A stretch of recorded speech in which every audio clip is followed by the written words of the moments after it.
So I just got home from seeing Spider-Man Brand New Day, and let me tell you just immediately right off the bat,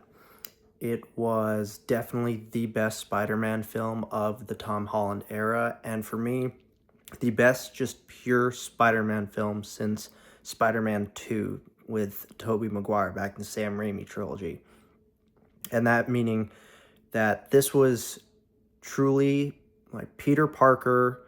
on living on his own, trying to balance his life as Peter and as Spider-Man, battling villains and keeping New York safe. Now,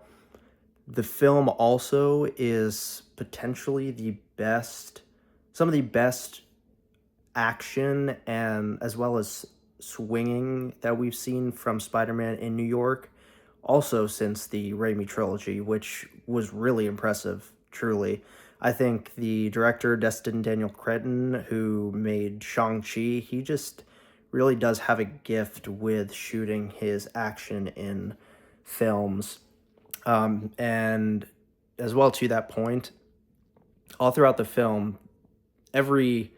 piece of action sequence, every fight that we get between Spider-Man and Scorpion, Spider-Man and our main villain, all throughout the film, the fights are so interesting, so cool, so creative. And that incorporates as well as Peter is going through his changes with his spider powers, and those powers really make it much more dangerous but also very interesting to see how he continues mentally to try and figure out how to keep living his life on his own, but also checking in on his best friend Ned and MJ as they come back from college, because that is a big thing as we get in the beginning of this film that we do skip several years with through videos Ned posts as him and MJ are off at MIT in college, showing their life day to day through those several years while Peter's in New York still. And then we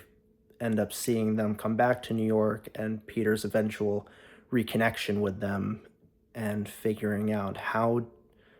do I try and reconnect and tell them that I knew them, but I had to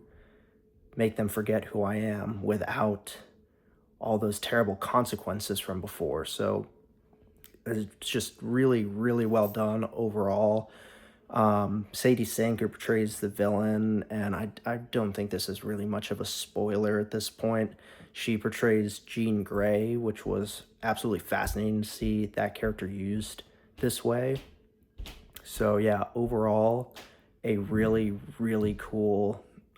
great Spider-Man film that is, for me, definitely the best of this Tom Holland MCU Spider-Man era, as well as the best Spider-Man film that we've gotten since Spider-Man 2, now over 20 years ago. So yeah, absolutely go out, check this film out if you can, get your tickets. I know they're selling out quick, and yeah, tons of people are going to see it. So definitely when you get your chance, go and check this film out.